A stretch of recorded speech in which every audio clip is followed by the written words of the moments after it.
And there was a strange attraction to the grotesque archaeology that was left. These were abandoned prisons that I was looking at. But the way I would photograph them, there was sort of a transformation.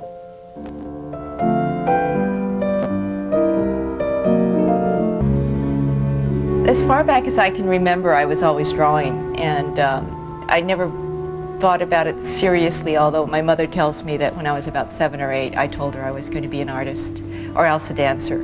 And so I guess I had an idea that I would pursue this. When I started with photography 20 years ago, I was doing black and white, but I didn't take photography that seriously until I started adding color and drawing onto my photographs. Then it became more of a medium that I felt was truer to me. Just having a straight image, one singular image, which noticeably I haven't done, isn't that comfortable. I think it's in my own repertoire and the way I create that it would have to be a multiple. And it would also have to have other dimensions beyond just one image. I decided to shoot and pivot on my tripod and shoot 360 degrees. Then I angle upward, shoot another 360, and keep going, and then I angle downward. The images get more and more abstract as the rows go upward and downward. The horizon line, the main line, is the most accurate, and that's what keeps the image together. When I go to a site, and if it's a commission or if it's a site I've never been in before and had to get permission to get into, I don't know what to expect. And it's the moment. I know I have like maybe half an hour to an hour to figure out where I'm going to shoot. So I walk around, figure out. It's sort of weird to watch me because I twirl around because that's the way I shoot, and I have to get this idea of what that image will look like in a sequence. So in a sequence that's 360 degrees. So I do that periodically at different spaces, and I even cover my eyes so that it has a more panoramic kind of feel. I can sort of visualize. There's certain elements I look for in terms of finding the right spot. It's not that easy to schedule to shoot. When I was shooting Public Square, I went back 4 times. The clouds had to be perfect. The fountain had to be perfect. Everything had to be perfect, so I would just wait until the right time. It's very consuming. I mean, it takes an incredible amount of energy because we're talking at least 3 rolls of film, maybe 4 or 5, and it's unconsciously I'm counting each. I cannot shoot 2 images a day, although it only takes me an hour to shoot.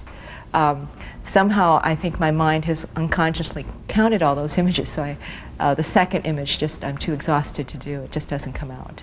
I used to put them all together myself. It would take me anywhere from 6 to 8 hours. Then I discovered that the load was quite a bit. I started training people to put these together. There's a lot of different parts to putting these pieces together, and I do get help. I couldn't possibly do all of them and produce as much work as I do by myself.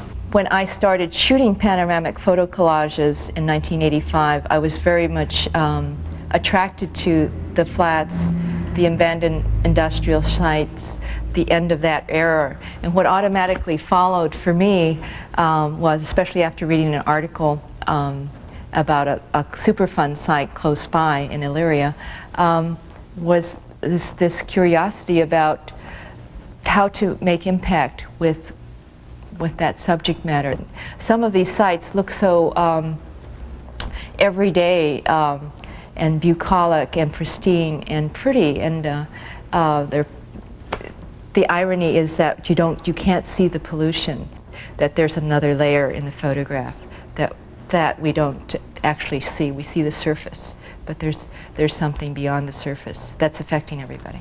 The workhouse in Cincinnati was the first prison I did, and I was actually commissioned to do some work there by Scripps Howard, and I had a lot of leeway in terms of what I could photograph for them, and then they made a selection from that, and they did select the workhouse, which was the first abandoned prison that I actually got to see and photograph. from there, I realized I wanted to do a series of prisons, and at that point, 5 or 6 years ago, I didn't realize why. I realized I wanted to see a lot of the other prisons, and there was a strange attraction to the grotesque archaeology that was left. These were abandoned prisons that I was looking at. But the way I would photograph them, there was sort of a transformation. I was born in Gila River relocation camp. This was at the end of World War II. The camps,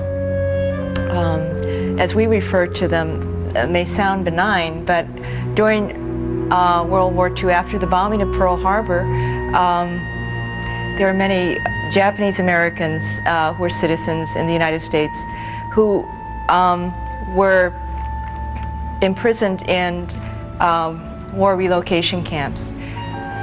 The government decided that the Japanese living on the Western Front, Washington, California, Oregon, needed to be interned. This was 120,000 Japanese Americans who were interned in 10 U.S. concentration camps during the war. It's not easy to find the camps. I had to talk to a lot of people. They would drive 3 or 4 hours to meet me and actually go through the camps with me and tell me a little bit about the history. Very few people actually know the real story, or even that much of the story. It's through video and television that people actually have heard about the camps.